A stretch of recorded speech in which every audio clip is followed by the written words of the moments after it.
Hey, good evening, everyone. Thank you so much for joining me on the sixth session as well.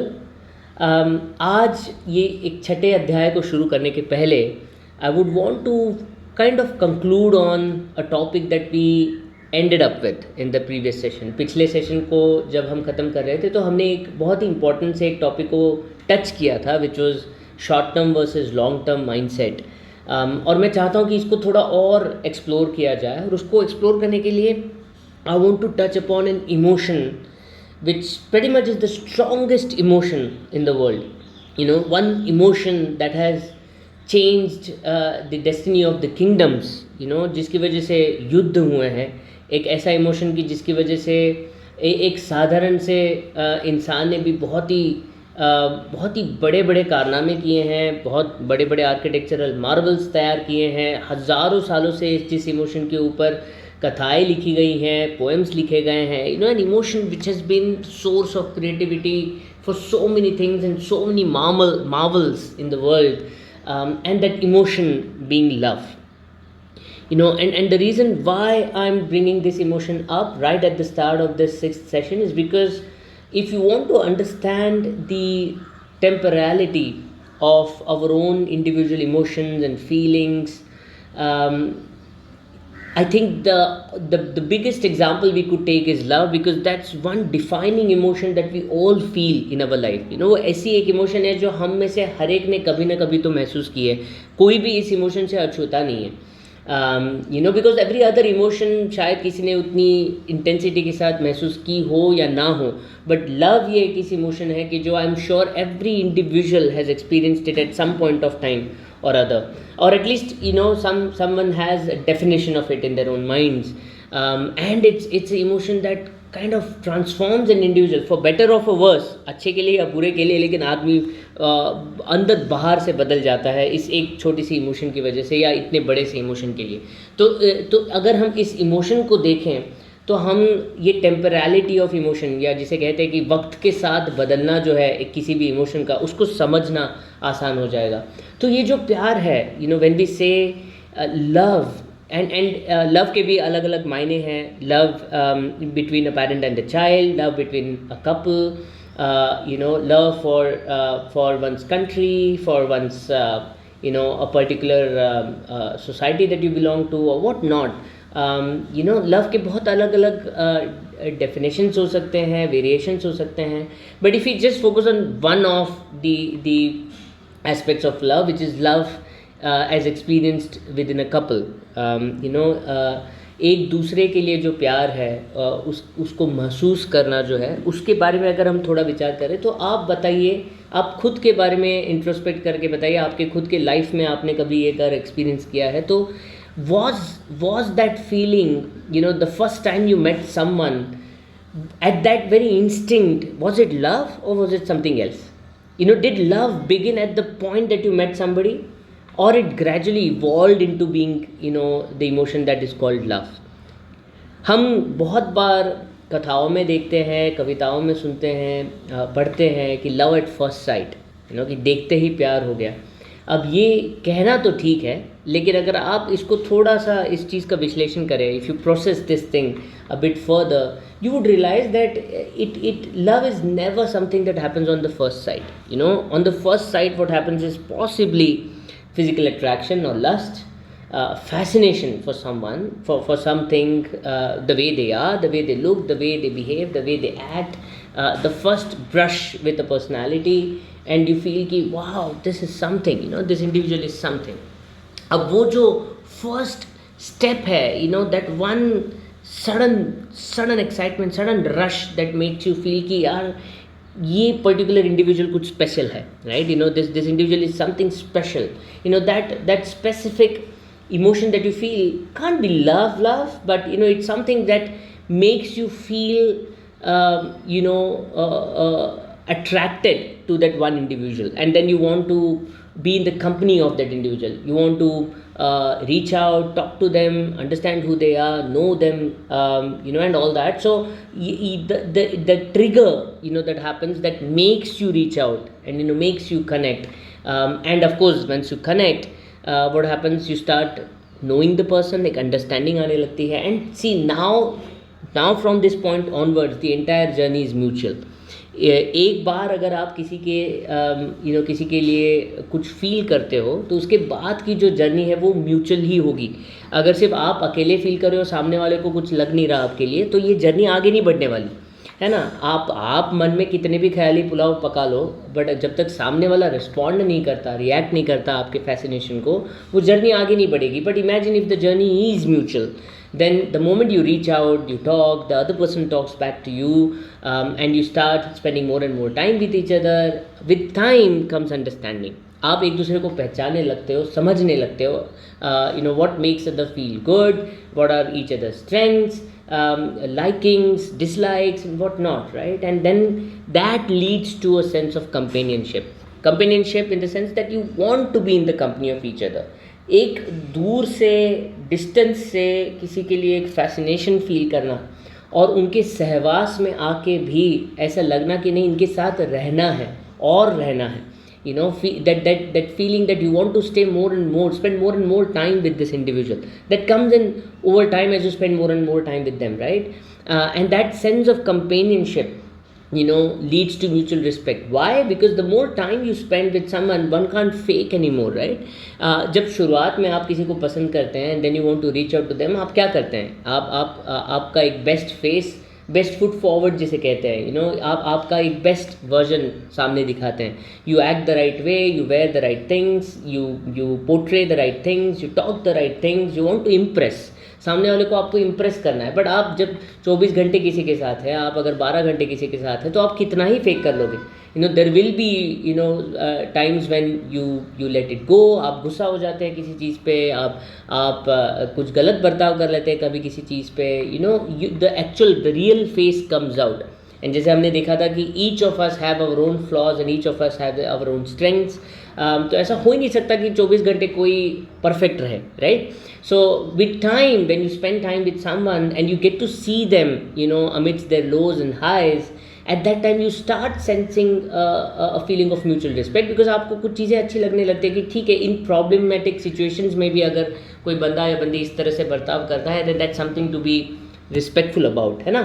So slowly the mutual respect comes in. Because of this mutual respect, and the time that you spend, the companionship that you feel, the understanding that you have, you feel more and more dedicated towards the individual. And by dedication, I don't mean commitment. I mean by dedication, a sense that you want to prioritize spending time with an individual vis-a-vis others as against others, right? कि एक sense of priority आ जाता है कि नहीं, अगर 4 घंटे तो 3 घंटे मैं इसके साथ बिताना चाहता हूँ, 1 घंटा मैं देख लूँगा, कुछ और करना है. So that sense of prioritization, that sense of dedication comes in, and that eventually transcends into love. And this love can further transcend into devotion, commitment, oneness, the feeling of oneness which is ultimate, right? कि हम में कोई फ़र्क ही नहीं है, तुम में और मुझ में कोई फ़र्क ही नहीं, हम एक ही है, एक दिल एक जान जिसे कहते हैं, and आप मुझे कह सकते हो, Ashutosh, that is this a scientific technical analysis of how love is. ये इस तरह से इस फेजेस में ही जाना ज़रूरी थोड़ी ना है. And I am like, yes, of course it is not. Of course it is not. It's not that it has to be in this sequence. Lot many stages can happen one at a time. Lot many stages can happen all at a time. But all I'm trying to get at by saying all of this is that the biggest and the strongest of emotion, love, also evolves over time. It doesn't happen like, today I'm in love and for the next 100 years I'll be in love. It doesn't happen like that. Even love happens over time, gradually, and then transcends beyond love. Either it evolves into something bigger, like devotion, like oneness and whatnot, or it devolves into something lesser or fades out. प्यार टिकता थोड़ी ना है. ऐसा भी तो है कि you move out of love, you come out of love. I have seen so many marriages जहाँ पे the couple married because they were so much into love. They were so much into each other. एक दूसरे के लिए इतना प्यार था कि उनको लगा कि नहीं, अब तो शादी करके एक साथ ही ज़िंदगी बितानी है.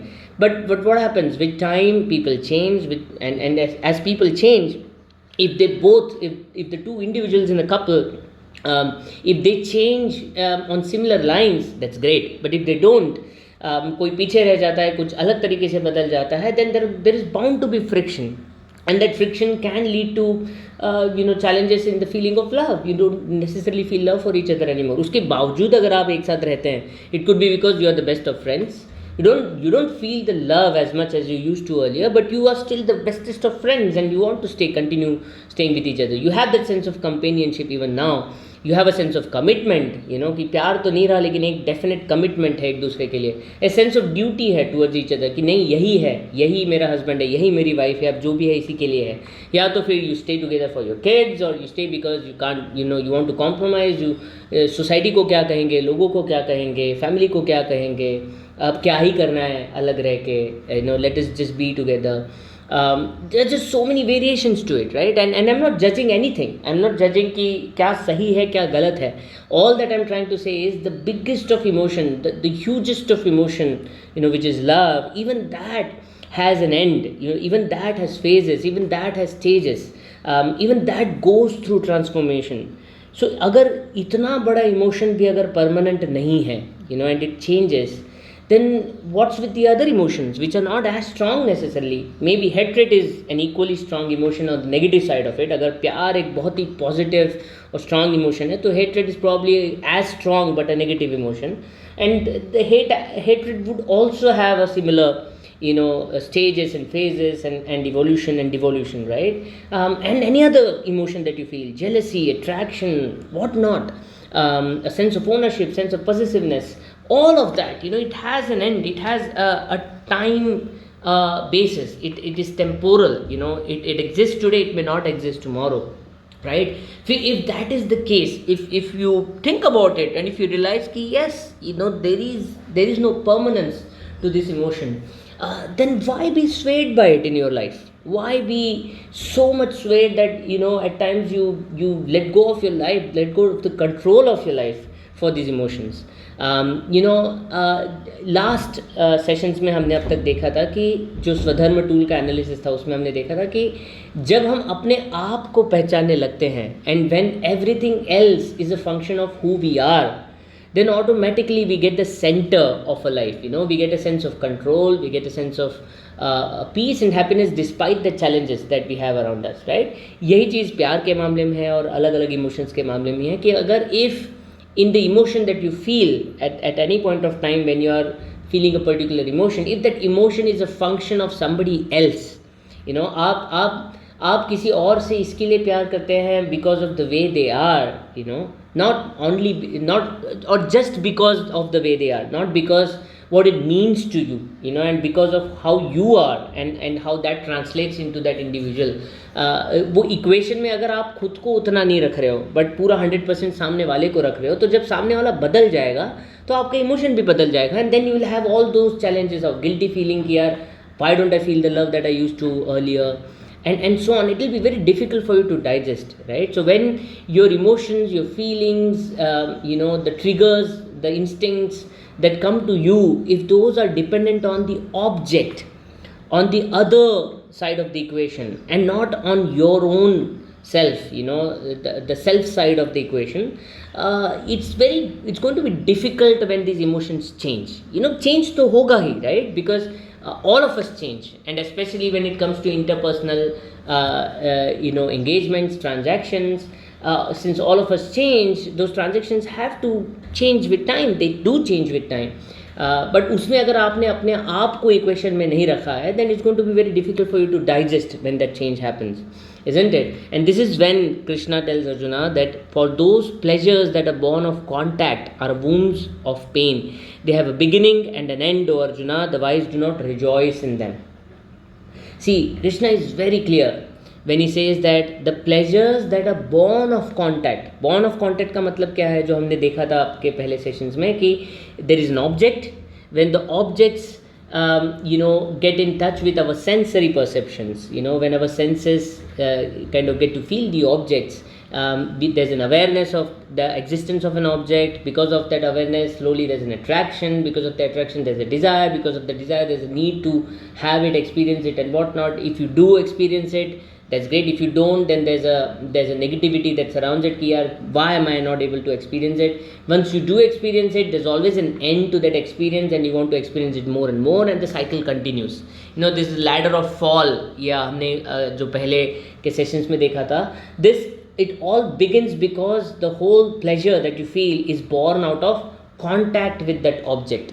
Right. It is not centred in your own self, जो हमने देखा था कि व्हेन योर स्वधर्म decides who you focus on, why you focus on, and what you do with that focus, you know, things are easy for you to digest when things change, right? तो this is the key of permanence mindset, कि आप किसी भी चीज़ को अगर इस terms में देखें कि या तो वो आज या कल ख़त्म होगा, या तो कुछ टाइम बाद ख़त्म होगा, बट ख़त्म ज़रूर होगा. You know, whatever has begun is going to end, because you know it's temporary. You know, it might be long lasting, but it surely is going to last for some time and then fade away, right? It could be any emotion. इसीलिए अगर आप देखें तो even when it comes to love, you know, एक माँ का प्यार जो है, the love of a mother is still being considered the biggest of all, because उसकी इस तरह के कोई variations नहीं होते.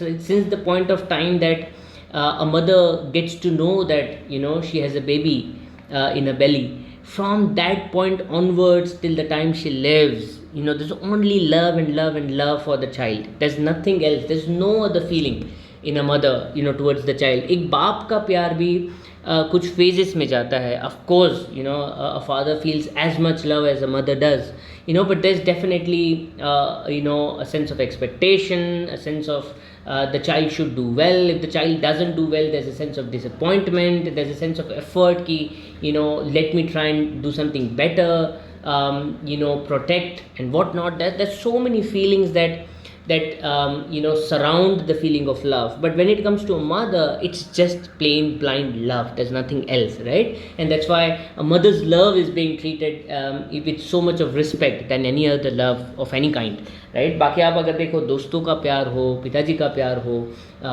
you know, relationship as a couple, you know, all that love has a temporality to it, and so do all the other emotions, right? So all that Krishna is saying that focus on the temporality of every emotion, and once you do, आपको ये पता चलेगा कि या तो ये emotion, expression, feeling जो भी है ये टेम्पररी है, या शॉर्ट टर्म है, या तो लॉन्ग टर्म है, बट टेम्पररी है, राइट? अब इसको यूज़ कैसे करें, right? So there is a very simple rule when there is a challenge, a choice, a decision that you have to make, when you're considering that, you know, आप जो भी कुछ choice करेंगे अभी, तो उसका क्या इम्पैक्ट होने वाला है.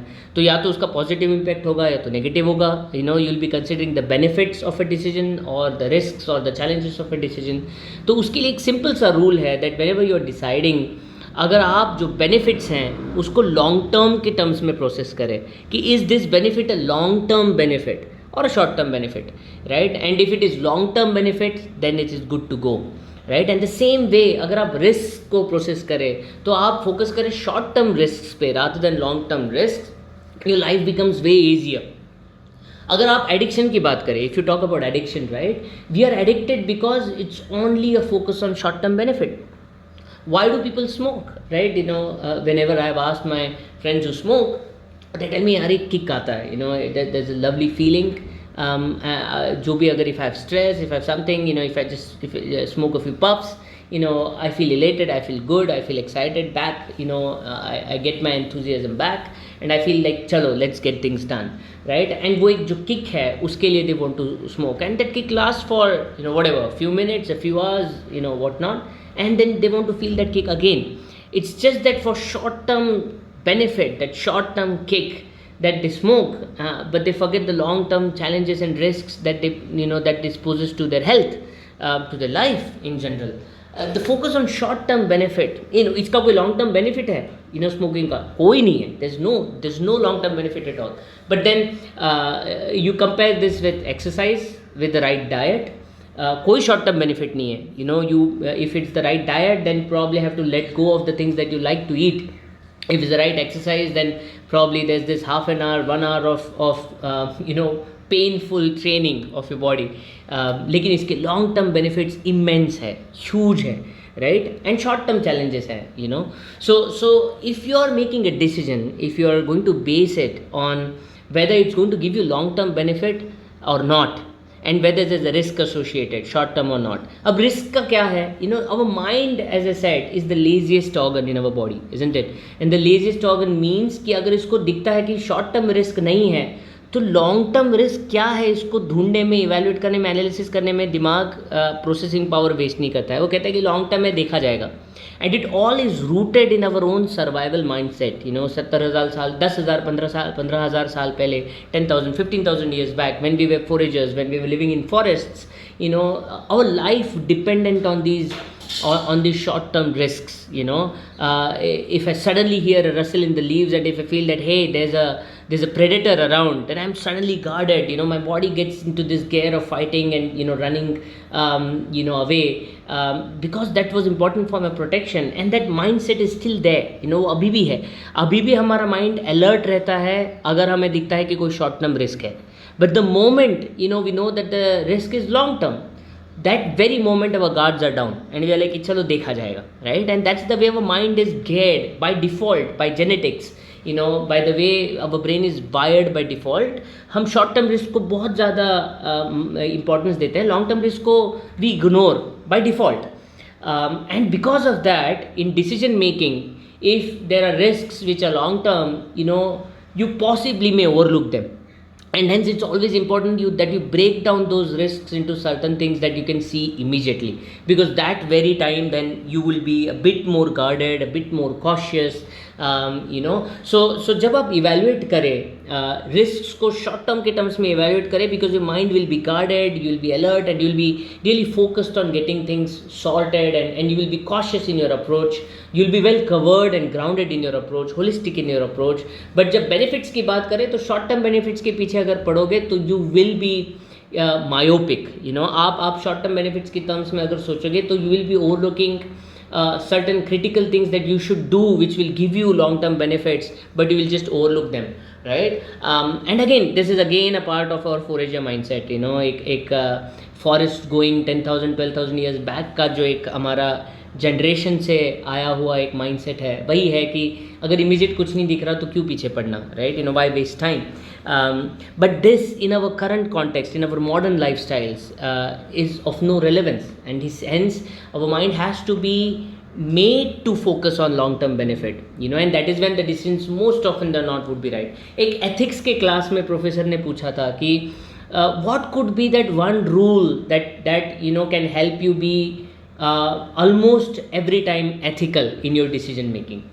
ethical जिसे कहते हैं, राइट? कि अगर मुझे रास्ते पे मिला एक वॉलेट मिला, should I take that, keep that money, keep that wallet, or give it to someone else?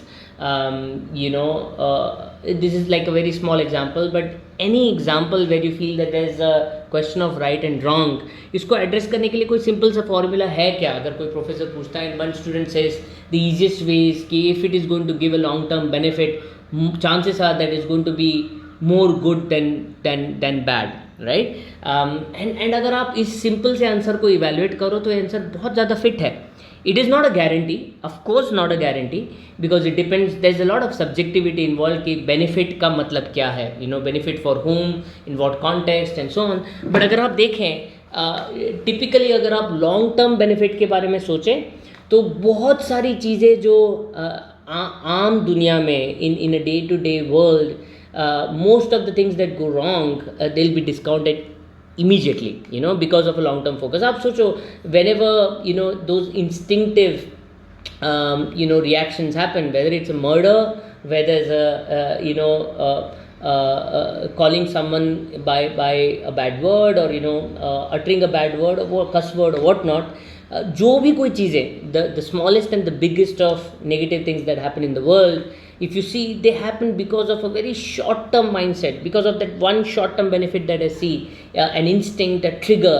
but एक 2 सेकंड, 4 सेकंड, 5 सेकंड, 10 सेकंड का एक छोटा सा प्रोसेसिंग कि is this going to be beneficial to me in a long term, that simple question is going to help us address so many challenges immediately. and as big as a organization wide decision, कि मेरे बाजू में river बह रही है, I am a manufacturing plant, I do as part of my manufacturing create certain wastes, pollutants, and the easiest thing for me, the cheapest thing for me would be to just pass this pollutant into the river. कौन देखेगा, कौन क्या ही करेगा, I don't have to spend so much to process this before I give, I'll save so much of money. It's short term benefit, definitely short term benefit, like extremely profit making an initiative, right? But what will happen, the area itself will go down, the river will be polluted, people around me will not be able to stay near me, because they are dependent on this river for the livelihood, for the farms, for what not. The government will slowly immediately pick up, there will be people who will create an uprising, if not today, tomorrow, some years down the line, there will be a challenge to me. I cannot keep paying bribes for the officials to ignore. At some point of time this will come back to me, and then I'll have to either leave the location or it may or may not happen, but that's a risk, right? But imagine if I were to process, and then put it across, and then advertise it as well, and say that, hey, I'm actually a company which is taking care of my environment, because I want to be conscious about the safety and well-being of the people around me. Imagine the goodwill that you bring in, imagine the kind of peoples and the trust that you get, the support that you will get from the local community, and the long-term benefit. It will take time, it will not happen overnight, the trust takes time to build, but imagine the long-term benefit that I will enjoy because of it. And I'm sure all of you would have kind of read examples of both these types of enterprises, isn't it? What works in the favor of the right people is the focus on the long-term mindset, right? So there's one thing that I wanted to highlight before we get into the 6th chapter. There's this sense of short-term versus long-term mindset being a very, very key aspect of decision making, right? Now let's come to the 6th chapter. जैसे मैंने कहा, अब तक हमने जो भी सीखा in all those 5 sessions, 5 अध्याय जो हमने एक्सप्लोर किए, all the 5 chapters that we explored, हमने ये देखा कि एसेंशियली कृष्णा अर्जुन को कॉन्सेप्चुअली, थियोरेटिकली ये बता रहे हैं, समझा रहे हैं, और बहुत कॉमन सेंसिकल टर्म्स में बता रहे हैं कि देखो, स्वधर्म के ऊपर फोकस करना ज़रूरी है, right? You are a kshatriya, you are suppose to fight about and not worry about who you are fighting with, as long as that's a part of your duty, right? So the focus on swadharma, focus on your own capabilities and strengths, and then centering all your focuses, decisions on that swadharma, is a key to success and permanence of peace and happiness in your life. और ये हमने पिछले session में स्वधर्म tool के नाम पे देखा. Why it is important to have a purpose in your life, or lead a purposeful, consciously purposeful life, ये भी हमने देखा कि कैसे हम एक साइकिल ऑफ डिज़ायर्स में अटक जाते हैं, और उससे निकलने के लिए कैसे ये सेंसरी परसेप्शंस को कंट्रोल करना बहुत ज़रूरी है. कैसे हमने देखा कि renunciation is not an option, that you have to live in this world and then continue to deliver and contribute and be the best version of yourself. ये सब हमने देखा, और ये बहुत सारा कॉमन सेंसिकल है, right? it's extremely common sensical, and it's intuitively easy to understand and digest and kind of infer that yes, it is the right thing to do. But the toughest thing is कि ये implement कैसे करें, इसको execute कैसे किया जाए. How do we train our mind to be able to do it? How do we train our mind to be focused on swadharma? How do we train our mind to ignore the cycle of desires and to ignore the inputs and the triggers and the impulses that the sensory perceptions kind of give to us, है ना? तो ये जो ये instincts हैं, इनको control कैसे किया जाए? इसी के लिए अर्जुन कृष्ण को पूछ रहे हैं कि आप जो बता रहे हो समझ तो गया, लेकिन मुझे एक बहुत क्लियर स्ट्रक्चर्ड अप्रोच बताओगे जिससे मैं एग्जीक्यूट कर पाऊँ इन चीज़ों को, राइट? और इसीलिए फिर कृष्ण उसको जवाब देते कि O Arjun, one should raise the self by his own mind and not allow the self to sink, for the mind alone is the friend of the self and the mind alone is the enemy of the self. What is Krishna saying? Krishna is saying कि अगर आपको physical action में कुछ change लाना है, if you want to transform the physicality of the universe around you, then what you'll have to do, you'll have to first transform your mind. It's all in the mind. Krishna कह रहे हैं कि अगर आपको आपके आजू बाजू की चीज़ों को ट्रांसफॉर्म करना है तो सबसे पहले आपको अपने माइंड को ट्रांसफॉर्म करना पड़ेगा. Transforming life is principally about disciplining and transforming your mind. ये क्यों कह रहे हैं कृष्णा? ये कृष्णा इसके लिए कह रहे हैं because genuinely if you look at it, and there is a huge debate out there in the world. अगर आप देखें philosophically, you know, there's this whole two pillars. एक है आइडियलिज्म और दूसरा है रियलिज्म. रियलिज्म कहता है कि जो भी कुछ है वो है, irrespective of what you think, believe, imagine about that particular thing, it exists because it exists. You know, इसका एग्जाम्पल कहा जाता है कि चांद तो चांद है, moon is a moon. Whether you believe it exists or not, whether you close your eyes and never look at the moon ever, whether you live or die, the moon is going to be there, right? It's not going to change. That's realism. जो सच है वो सच है, जो है वो है, irrespective of what you think, what you believe and all that, right? And yes, that is scientifically true. That's a common sense, you know, that what exists, it exists irrespective of its association with you, right? But ये भी सच है, the idealism of it. Even this is true, that whatever exists, what it means to you, you know, the association of it with you is all about your own mind and the interplay of your mind and sensory organs with that object. अगर आप जैसे कोई कहता है ना कि मैंने life में कभी चांद को देखा ही नहीं है, अगर तो मुझे क्या पता चांद है कि नहीं है. ऑफकोर्स मैं पढ़ूंगा तो समझेगा, बट पढ़ना is also a sensory input, right? Reading about it, you know, आप सोचो, you know, the fact that we feel and we know and you know, we are aware now, we are informed right now that there are millions and billions of galaxies out there in the universe. Have we seen those galaxies, you know, with our eyes? Have we felt those galaxies with our sensory perceptions in any way? No, right? We have read about it, and we have read that, okay, it has been proven. There have been experts who have actually studied it for their life, you know, and there has been a progressive research and analysis and understanding about our universe which kind of confirms that yes, there are millions and billions and trillions of galaxies in the universe, right? And we read about it and we accept it as truth, and which is truth, right? Nobody is doubting that. But what it means to you, आपको आपके life में, आपके day to day work में, या आपके sphere of perception में उसका महत्व कितना है, you know, how much of importance it is for you. If you are an astrologer, a huge importance, right? If you are an astronomer, a huge importance. If you are a astronaut, if you are a physicist or whatnot, it's of huge importance to you. And if you are not, you know, it's an information good to know, right? All that I'm trying to get at is of the world that we live in, you know, and the day-to-day work, the world that we live in, that's a function of our own mind in terms of what our mind focuses on, what our mind perceives, what our mind notices, and how our mind reacts to the things around us, right? अभी भी अगर नहीं समझ में आ रहा है, then let me give you a few examples, you know, to make it much more simpler and easier. मैं अभी जिस घर में रहता हूँ, you know, I have a very huge terrace, and you know, my terrace gives me a beautiful view of a lovely river, Mula Mutha River, in Pune, and adjacent to the river are those lovely green farms. You know, there's farming going on day in day out. There are lovely coconut trees. There's beautiful sunset that I can see from this terrace, and it's a lovely, peaceful, calming, beautiful view, right? But unfortunately so, इसी terrace से मैं बस left में अगर देखूँ, सामने देखता हूँ तो मुझे इतना अच्छा व्यू मिलता है, you know, when I see in the front I see this beautiful view, but when I see on the left, और अगर नीचे देखूँ तो there's this one corner of a plot, almost 7-8 acres of plot, owned by a private owner, on which waste has been dumped, unsegregated waste has been dumped over months.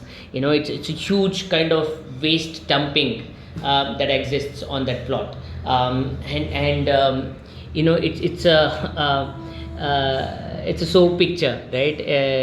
बहुत ही गंदगी है ये फैली हुई, and I'm working with the National Society of Clean Cities, I'm working with PMC, following up with the solid waste management team, the assistant commissioners to kind of get this fixed for the area, right? कि ये ठीक करो, साफ करो इसको, clean करो. Now this is the place that has changed. On one side there's this beautiful view. थोड़ा सा अगर मैं left में देखूँ तो there is this waste dump. And now I'll tell you my experience.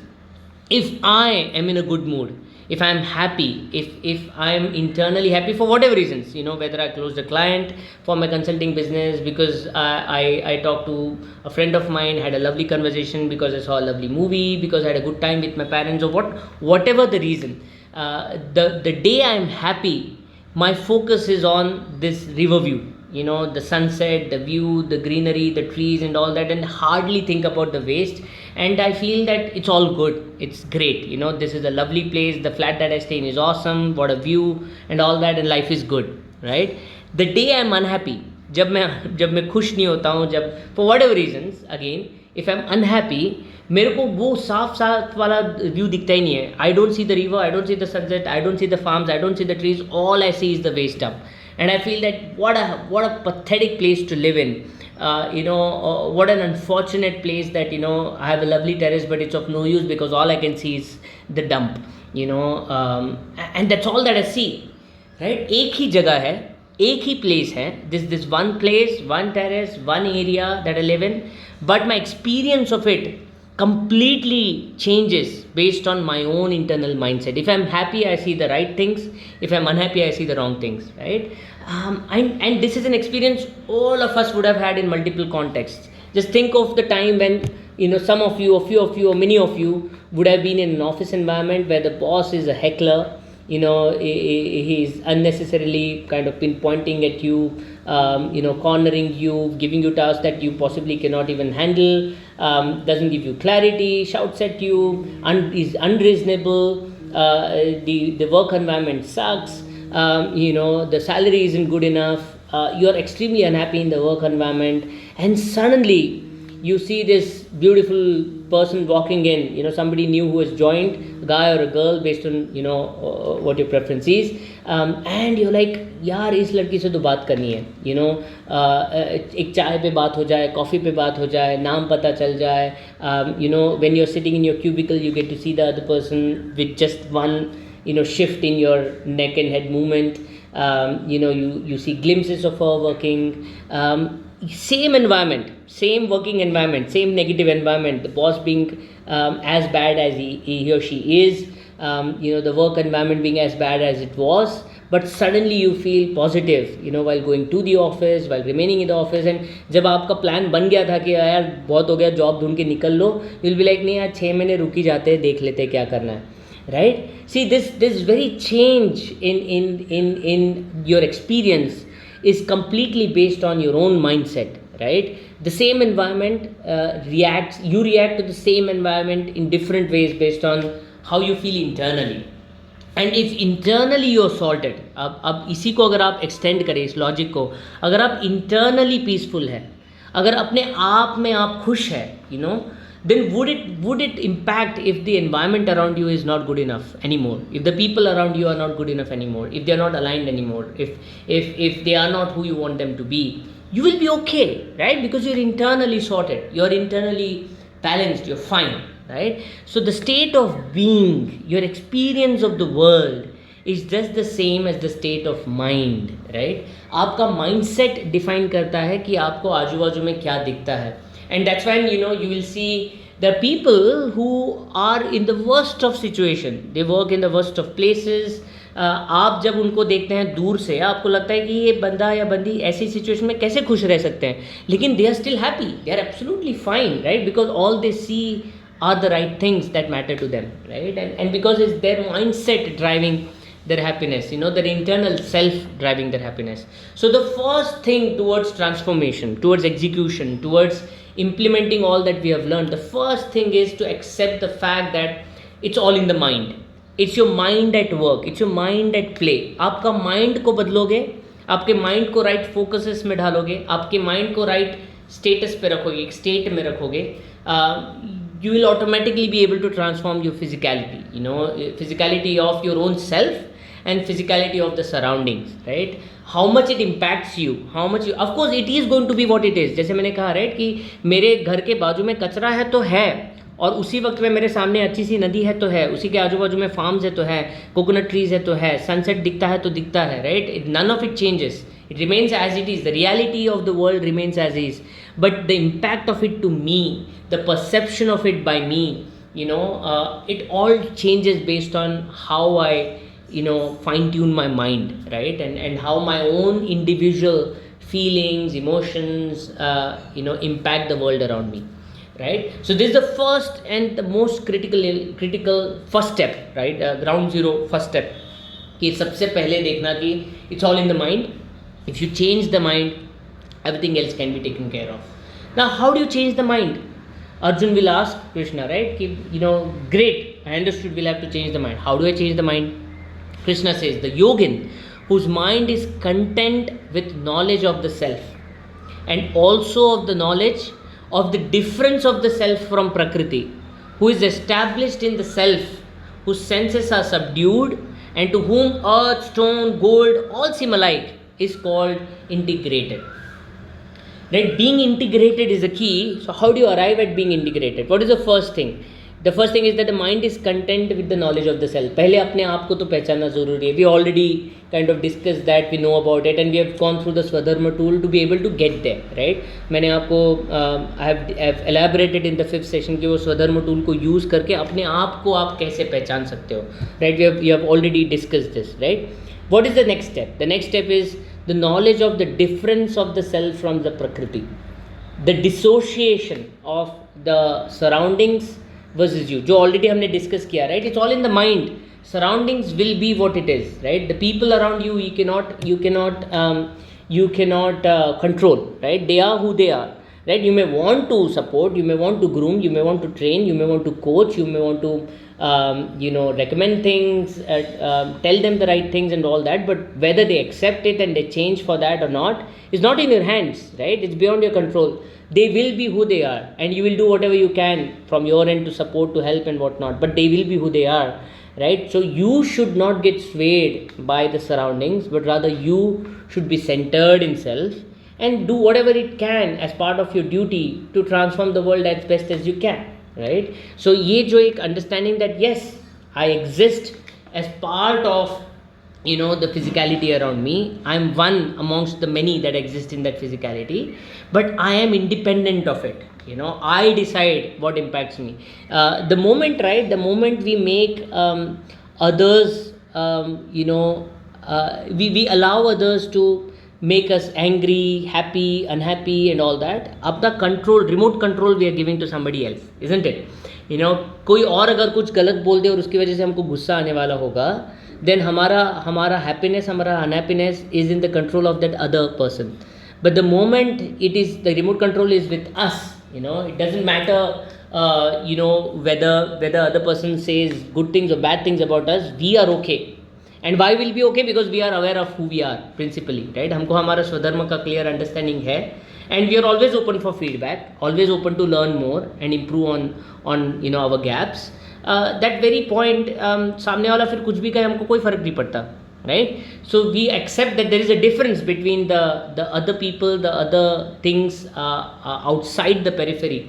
But we know that it's beyond my own individual self, and what I can control is this self. I can control myself, and that understanding itself is a huge power in itself, right? And then Krishna says, who is established in the self. Established in the self is again what we discussed, that the centered in self feeling, right? That I will dictate what happens to me, I'll dictate where I focus, I'll dictate what I do, I'll dictate whether I get impacted by a particular statement or not, right? And that conscious control over your own self control, right? बहुत सारी चीज़ें आप करते हैं in an auto mode. You react to certain things in an auto mode by default, based on your default tendencies. We all already discussed this as part of gunas, right? Our gunas, rajas, tamas, and sattva guna, these tendencies that we are born with, they dictate how we react to a particular situation. But the moment we add in a conscious thought कि चलो I am getting this default trigger कि अब मेरे को इसके ऊपर गुस्सा होना है, बरस पड़ना है, but is it right or wrong, should I not, what is right for me at this point of time, and then I process this, and then I decide how to act. I add that one filter in between, that conscious filter in between. That very moment I add that conscious filter in between, I am able to control, right? वो self control आ जाता है. So that remote control को अपने पास वापस ले लेना, right? Rather than giving that remote control to anybody and everybody around us, we take that remote control back and put it in our own mind again and say that I'll dictate how I react, I'll dictate how I respond, I'll dictate how what I focus on, right? So that self control, is what Krishna is pointing at when he says, who is established in the self, right? And whose senses are subdued. What does whose senses are subdued means? That a person is equanimous, right? We already discussed कि failure हो या success हो, we are anyways working for the sake of work. We are not working for the sake of outcomes.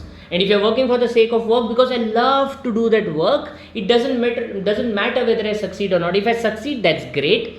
But if I fail, I got some learning, I'll improve on it and I'll work further again, right? So when you work for the sake of work, whether it is happiness or unhappiness, whether it is lows or your highs, whether it is success or failure, you'll be able to be equanimous. आप एक ठहराव के साथ में, एक balance के साथ में चलना सीख जाओगे. And the last part is, for you to be able to do it, you got to realize that the life by principle, is based on this rule of transaction, which is for every transaction, if there is a benefit, there is a cost. यज्ञ, sacrifice का जो root है, जो fundamental है, वो ये है कि हर सेक्रीफाइस में अगर आपको कुछ मांगना है तो कुछ देना पड़ता है, right? And that's the core principle of sacrifice at work, and we discussed this in the earlier sessions as well, कि the whole world moves forward in this eternal principle that for every transaction, if there is a benefit, there is a cost. And वो cost को दिए बिना अगर आप कोई काम कर रहे हो या करना चाह रहे हो या कुछ लेना चाह रहे हो, तो आप कभी खुश नहीं हो पाओगे, right? So the moment we are completely giving ourselves to this principle of doing work for the sake of duty, and the fact that if you're doing something and if you're gaining something from it, we will have to lose something for it as well. Automatically, lot of your choices become simple, because most of our confrontations and challenges and problems comes in because हमको जब दो चीज़ों में से एक को pickup करना है, we want everything. हमको ये भी चाहिए, हमको जॉब भी चाहिए, हमको लोकेशन भी चाहिए, हमको सैलरी भी चाहिए, हमको रोल भी चाहिए, हमको डेजिग्नेशन भी चाहिए, हमको लोग भी अच्छे चाहिए, हमको कंपनी भी अच्छी चाहिए, हमको ब्रांड भी अच्छा चाहिए, हमको सब चाहिए.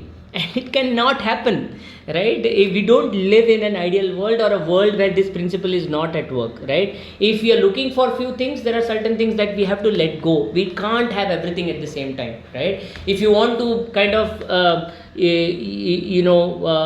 want great health, great body, you will have to put in effort in terms of exercise and right diet. आप जंक फूड खाओगे और बोलोगे कि नहीं मेरे को बेस्ट एक्सरसाइज करके बेस्ट फिटनेस चाहिए, नहीं मिलेगा, right? There is benefit, there is cost, and if you are able to accept that and then take it into consideration and then work accordingly, you will get what you want, right? Because you are okay to let go of certain things as well, isn't it? So these three things are key to get your mind ready to be transformed, right? This is not how to transform, but these are the key things that you have to accept principally before you start transforming the mind, isn't it? Now, how do you transform the mind? There is a very simple physical exercise to transform your mind, right? What does Krishna say? Krishna says holding the trunk, that is the midsection of your body, holding the trunk, the head and the neck erect, एक line में, the meditation posture जिसे हम कहते हैं, जिसके लिए आपको you don't have to necessarily fold your legs and sit in a particular asana and all that. No, you need not do that. आपको चेयर पे बैठना है बैठो, आपको बेड पे बैठना है बैठो, wherever you want to sit. Okay, by the way, he's not here mentioning that it has to be vertical, right? He's not saying that the trunk, the head and the neck has to be erect in a vertical manner. You can infer erect as vertical, but essentially here he means in one line, so which means it can be while you're sleeping as well. If you're sleeping and your trunk, your head and neck is in the same line, which means that you don't have a pillow or a load underneath your head, right? It's flat, and you're having all of it in a straight line. It's fine. Of course, the benefit, the practice shows that if you are sitting erect in a vertical spine position, where the spine is 180 degrees to the ground, right, it is far more beneficial than when you're sleeping. And it can be experienced as part of practice rather than, take me for the word, take my word for the sake of it. अगर आप इस तरह से बैठ रहे हैं तो आपको क्या करना है, then you are motionless, that you are not moving, you're kind of steady, and then you're gazing at the tip of the nose. आपने आंखें बंद की है आपकी, you have closed your eyes, and while you have closed your eyes, you're imagining that you are now focusing on the tip of your nose, okay, and then you're not looking, of course, when you're closed, when not looking in any direction means that you've closed your eyes. You've closed your eyes and you're looking at the tip of the nose.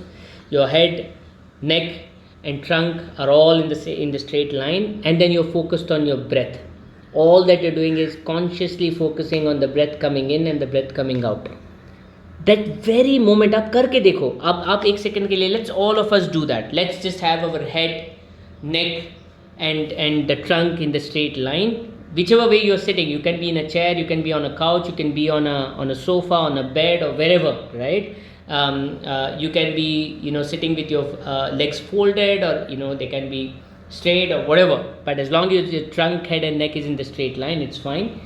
Close your eyes, focus on the tip of the nose, and just concentrate on the fact that you're breathing in. Hold the breath and then let the breath go. Exhale. Take the breath again. Hold the breath. Let the breath go. Right? The more you do it, you'll realize automatically your frequency of inhalation and exhalation goes down. Right? It slows down. You're breathing slowly and you're taking deeper breaths. And you will feel a sense of calm, a sense of peace, very naturally. और ये जो मैं कह रहा हूँ, it's a two-way street. What do I mean by two-way street? I'm saying that when I say breath as the controller of your emotions, I'm saying that जब आप गुस्सा होते हो, आप देखना आपकी सांस बहुत ज़्यादा फास्ट होती है, you breathe in very fast when you're angry, or when you're anxious, or when you're stressed. Or when you're frustrated, कोई भी इस तरह के imbalanced emotions है. Imbalanced when I say when it's not a natural state of being, right? It's induced on you for whatever reasons, because of the situation you are in, because of the stress, the pressure that you feel, because of the frustrations you have, because of the problems that you're facing, because of somebody else triggering these things in you or whatnot, whatever the situation may be. But if you are in that state, right? आप देखोगे naturally your breath is fast, right? Your breathing is fast, and if you are calm, if you're peaceful, if you're happy, if you're in the midst of friends, you would notice that your breath is slow, and there is one distinction here, क्योंकि बहुत बार लोग कहेंगे I love to dance. And when I dance, I feel a sense of peace, a sense of calm. But when I dance, I of course breathe fast, because it's a physically active exercise. Definitely, yes, I agree. I definitely agree with that.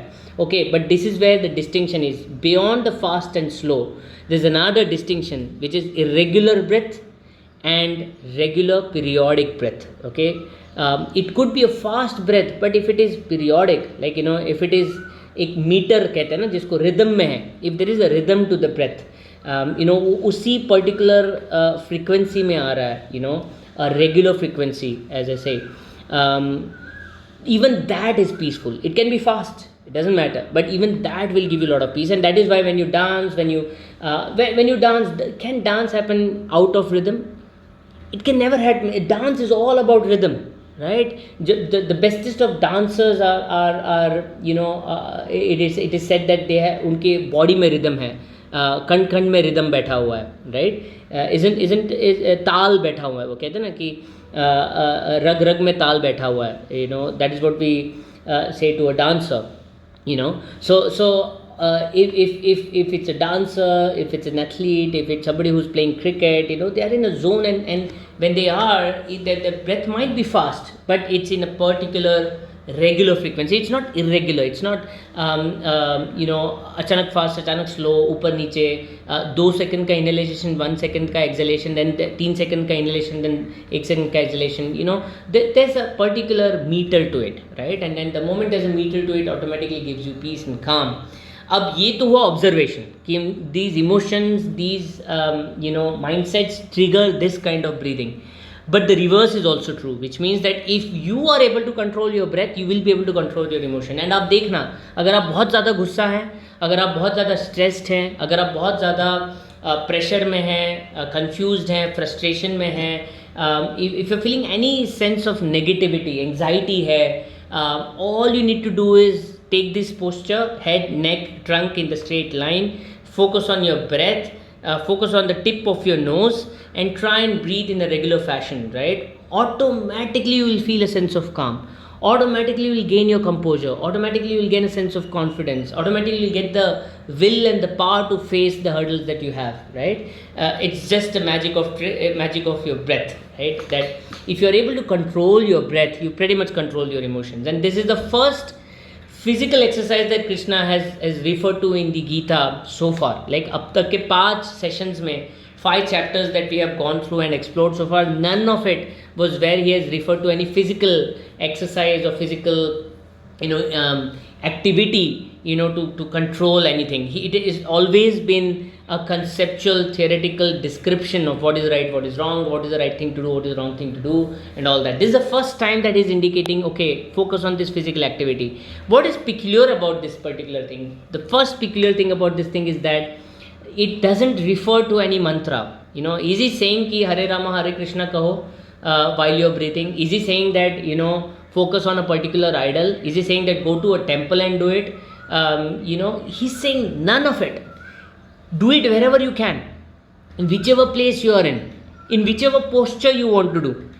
It doesn't matter whether you have an idol in front of you. He's just saying focus on the tip of your nose. He's not saying focus on an idol, focus on a photograph, focus on a particular memory of an individual or what. He's saying nothing. He's saying just focus on the tip of your nose.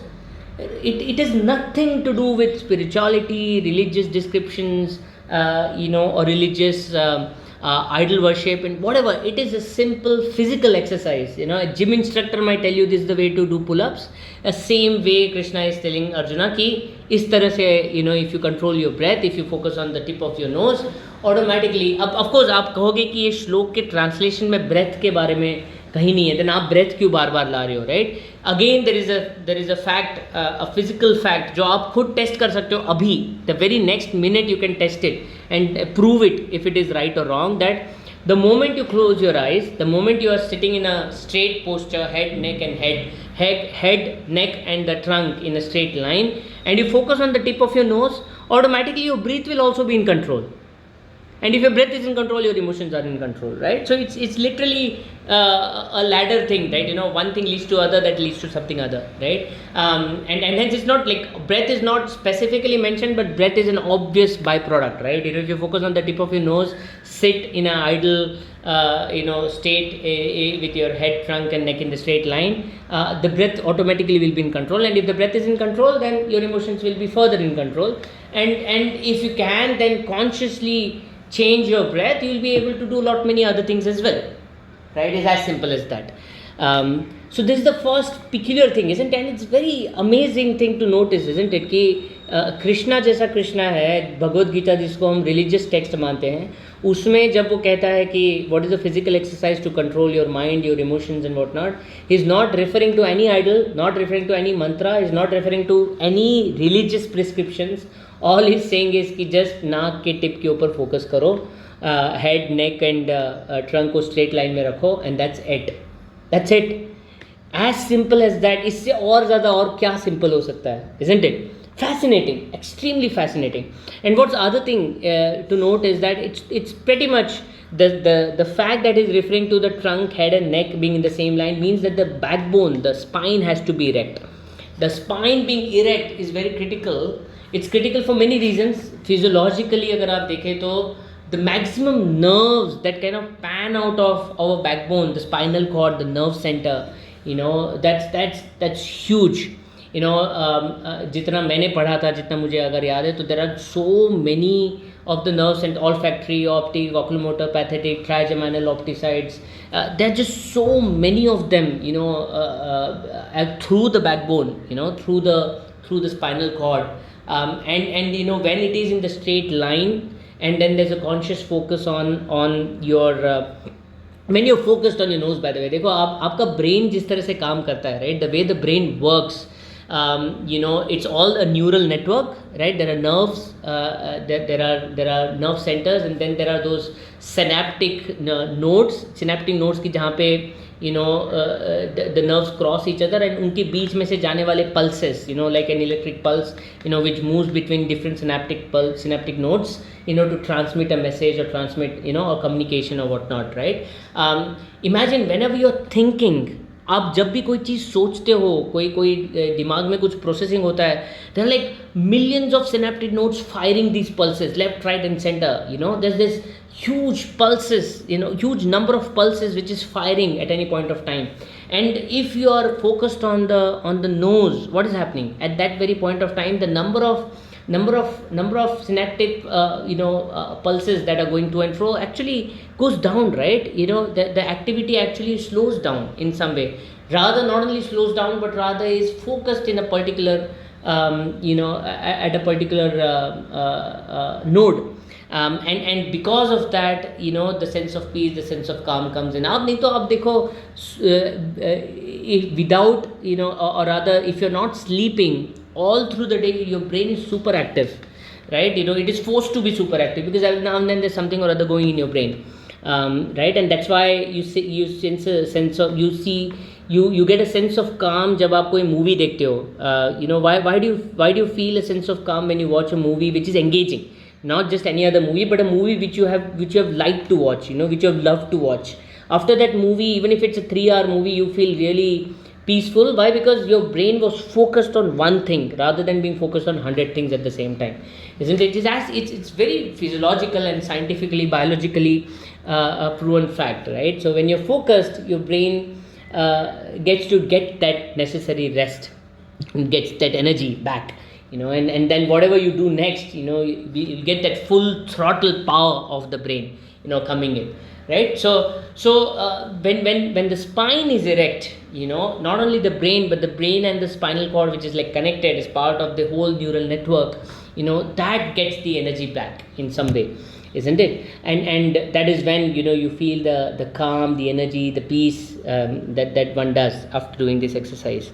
And then there's one very fascinating point, the concept of infinity. मैं थोड़ा सा lateral point कह रहा हूँ इस point पे, but it's very fascinating to note that the concept of infinity, right, means that at any point when you pinpoint any particular node, that then can be taken as the center of the infinity, right? If the universe is infinite and somebody asks me center of the universe क्या है, तो मैं कहूँगा my fingertip is the center of the universe, because on the right is infinity, on the left is infinity, on up, down, front, back, everywhere is infinity. So my finger point is automatically the center of the universe, right? इसी concept को लेके हमारे scriptures में कहा गया है कि जो spine है, जो मेरु मंदार जिसे कहते हैं, that is the center of the universe.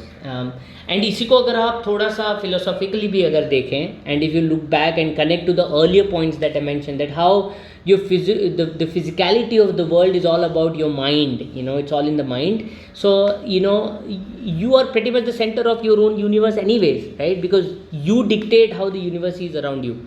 So your spine, your backbone is pretty much the center of the world around you, right? And it's just a note, just a concept or a thought that I wish to share, nothing to do with this exercise or the topic in general, but a fascinating point to note, right, that you are the center of the universe.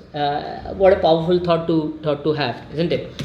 Now, coming to the next point, what other things help to prepare your mind towards the transformation that will eventually transform the physicality of the universe around you, right? So so far whatever we have picked, there's another point, which is yoga is not for him. Krishna says yoga is not for him who overeats, nor for him who fasts excessively, O Arjuna, who sleeps too much, nor for him who stays awake too long. right? It's not about sleeping or eating necessarily. The point that Krishna is diving in is that it's not for those who believe in excesses or the lack of excesses, right? It's basically being temperate. See, there are a lot of fascinating things and interesting things to observe in this single verse, which is why I kind of highlighted it amidst all the verses that are there in the 6th chapter. See, he's not referring to veg or non-veg.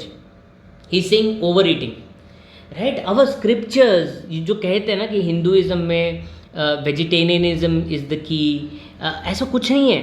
There is no scripture we says that for Hindu vegetarianism is must.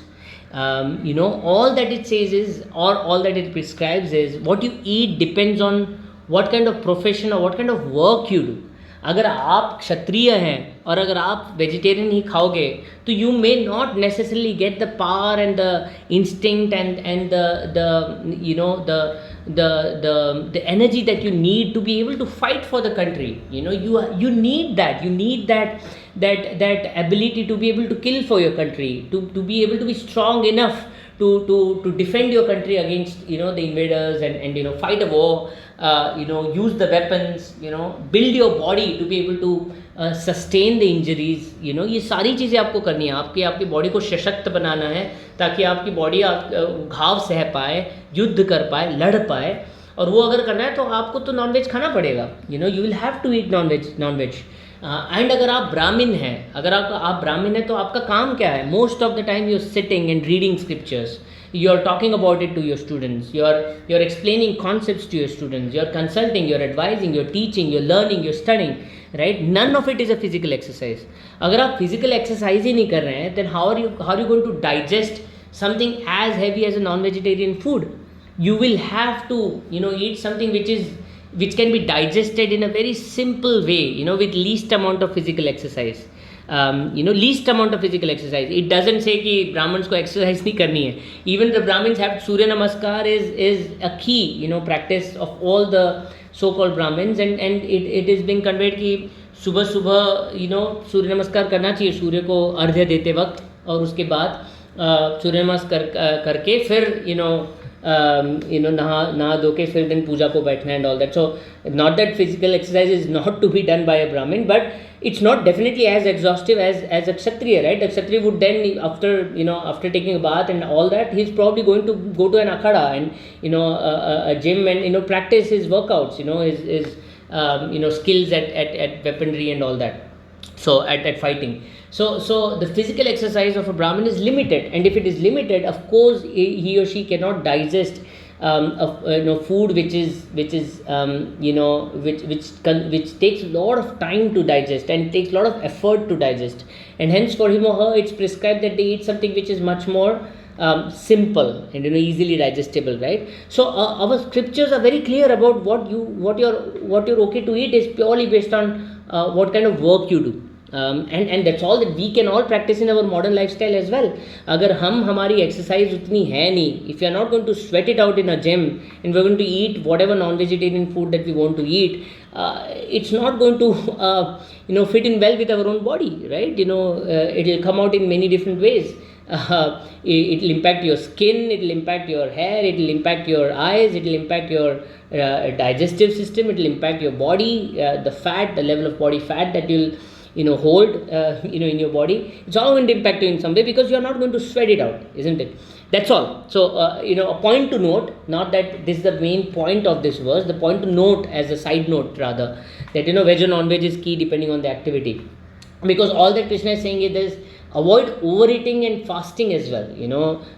I need not fast because my mind needs what is brain is lot of fat and water, right? If brain doesn't get the fat that's necessary, your thinking power is going to diminish, and that's again proven by science now. Fasting impacts your ability to think and be creative and all that, and that's again been proven. So all those unhealthy practices of fasting to reduce your weight is also very incorrect, and especially cutting down on carbs and all that is extremely unhealthy. One should not. Again, a side note, not that it's a point of the verse, but a side note, and that all that Krishna is prescribing is be temperate in whatever you do. Be temperate. Why be temperate? Because if you do anything in excess, it's going to kind of be unhealthy for you, and it's going to impact the level of your concentration. And it's obviously so, right, that if you do anything in excess, you will never be able to achieve the kind of focus that you can, because body will not be able to support you even if you want to, right? So avoiding excess is something that is saying. And the last thing he's saying is that whatever you do, if you do it as part of duty, automatically you will be able to cut down on excess. How do you cut down on excess? If you see, if you eat as part of duty, that whatever I'm eating is because I want to make my body. See, one of the things that one should compliment all these lovely actors and performing artists and all that is they look beautiful, and that's all we see, but we forget the level of effort that goes into make them beautiful, right? They hardly eat the stuff that we eat. They cut down on the desserts. They don't get to eat the chocolates and the cakes, and they cut down on so much of it, and they live a lifestyle which is pretty much yogic, I would say. Of course, cut down all the other things, the booze and the parties and all that, but I'm purely referring to the diet. They have very stringent, disciplined diets and workout regimes that makes them look as beautiful and as great as they do. All that I'm saying is that if you eat, by the way, when they do follow these diets, I'm sure when they eat, they must be eating as part of their duty, right? That they have to eat the right thing, right portions at the right time. Of course, they have the right infrastructure, system, money, wherewithal to be able to do it in a systematic and structured way. They get the right experts to help them do it. They get the cooks and the chefs to be able to get them the right food and all. But all I'm saying is, if you want to, if you look at every activity that we do, जो भी हम करते हैं उसको अगर हम इस lens से देखें कि it is ultimately for us to be able to be productive in whatever we do, automatically we'll cut down on the excess. We'll sleep the right time, for the right time, we'll eat the right things at the right time as much as is necessary. और ये अपने आप होगा, because the sense of duty is preliminary here, right? हमारे महाराष्ट्रियंस में जब भी हम खाना खाने को बैठते हैं तो हम एक श्लोक कहते हैं, वदनी कवड़ घेता नाम घ्याश्री हरिचे सहज न होते नाम घेता फुकाचे, वो and that basically means that whatever I'm eating right now at this point of time, it's part of my duty towards my own body, that I have to kind of give nutritions to my body, provide nutrition, provide energy to my body, so that I am able to work well, and that is why I'm eating right now. So आप सोचो, खाने को बैठते वक्त ये कह के खाना, it is very symbolic that हर दोपहर को, रात को जब भी आप खाने के लिए बैठते हैं, ये कह के खाना, automatically there's a sense of messaging going into the mind कि चलो उतना ही खाओ जितना ज़रूरी है, automatically, isn't it? So anyways, the sense of duty being inherent helps us avoid excess, and that avoiding of excess helps us be a bit more focused and productive, prepares our body and mind for the conditioning that's necessary and the activity that follows to be able to control the mind in general. And one of the last and key aspects is the rule of empathy. Krishna says, to him who sees me in every self and sees every self in me, I am not lost to him and he is not lost to me.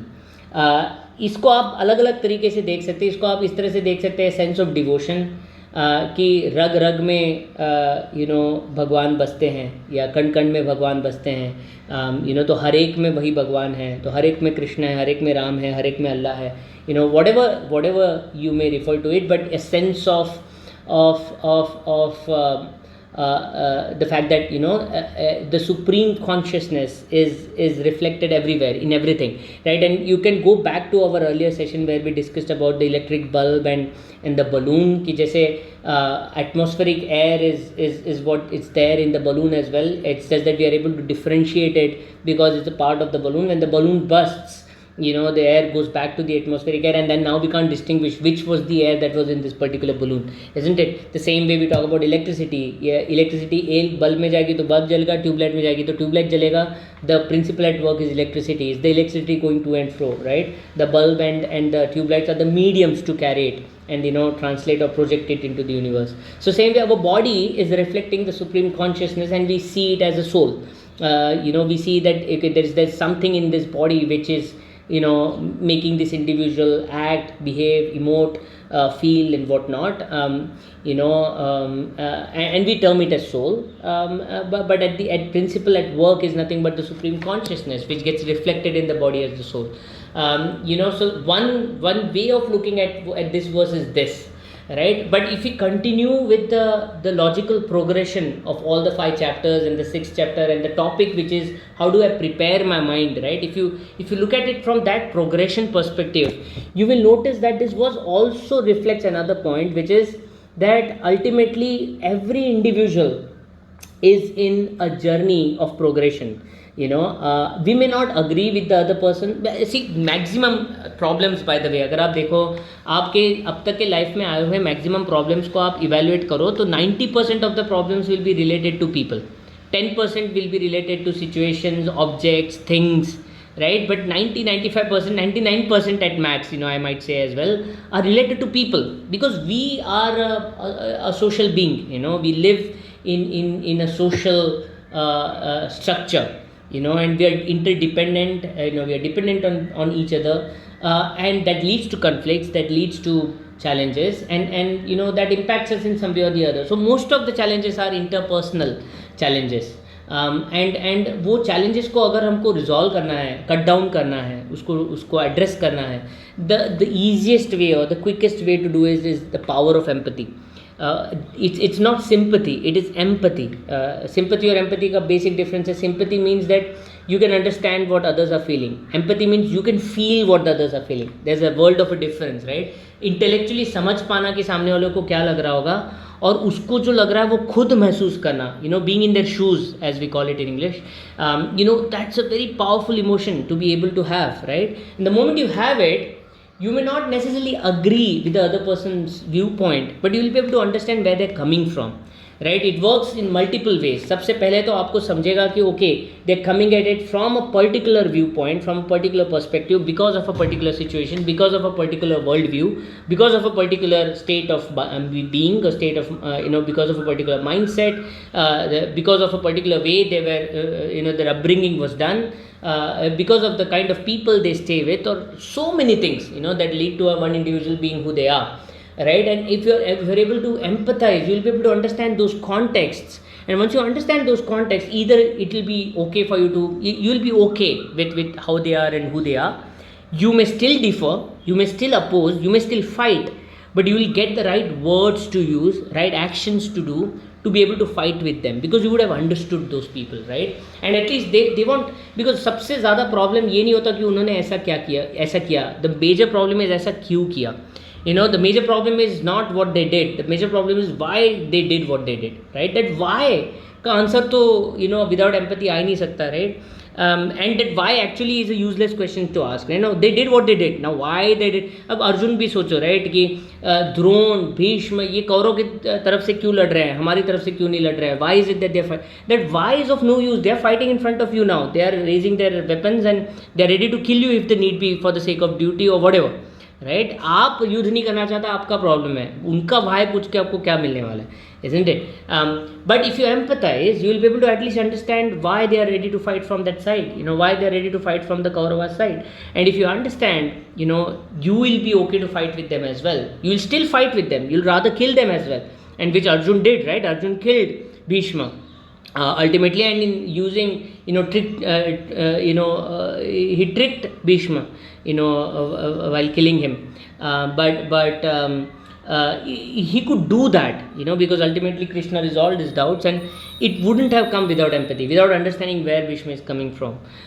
So empathy gets you that clarity which is necessary to be able to move beyond the point of why somebody is doing what they are doing, right? They did whatever they did for whatever reasons, and if you can empathize, you will be able to at least understand a bit of it and then decide your plan of action accordingly, right? So the rule of empathy is also critical, right? So just to sum up, what all things we discussed the rule of access, we discussed the rule of empathy, we discussed the rule of rather the physical practice of breath control and focus and all that, which kind of gets your mind ready to be able to kind of be transformed. And then the rule of equanimity, work not outcomes, self-control, sense of duty, the rule of sacrifice, right? The state of being, being driven by the state of your mind, we've learned all of this. Now that we have learned all of this, Arjun says कि ये समझ तो गया मैं, but बहुत मुश्किल है. Arjun is saying that, or I understood what I was saying, but it's very difficult. So what if despite knowing all of it I am not able to do it? कर्तव्य व्रत नहीं, हमारे मराठी में हम कहते हैं कि समझ रहा है पर मैं कर नहीं पा रहा हूँ. I understand it but I am not able to do it, right? So what can lead me to drive this? What if I fail despite understanding this? That is a question that Arjuna asks, and Krishna says, wherever the fickle and unsteady mind wanders, the individual should subdue it then and there, bring it back under the control of the self alone, right? वो कहते हैं कि it's a matter of practice. मतलब आप समझ गए आज तो कल से आप एकदम क्लियर हो जाओगे, आप कंट्रोल में रहेंगे, ऐसे नहीं है, right? It's not that now that you understood. So intellectual understanding and physical action के बीच में there is a huge gap, right? There is a huge gap between understanding and action, and वो जो gap है, that gap can be filled in only with practice. See, I understand that I should not smoke, but I quit smoking. इसके बीच में एक gap है. I understand that I should exercise, but I have started doing exercise regularly and stringently. इसके बीच में एक gap है. उस gap को अगर address करना है, then you have to overcome the friction of body and mind. Body and mind has friction. It's used to doing what it gets used to, right? It gets habituated to the things that you do, to the tendencies that you have, to the thoughts that you have, and that's why addiction is such a killer, right?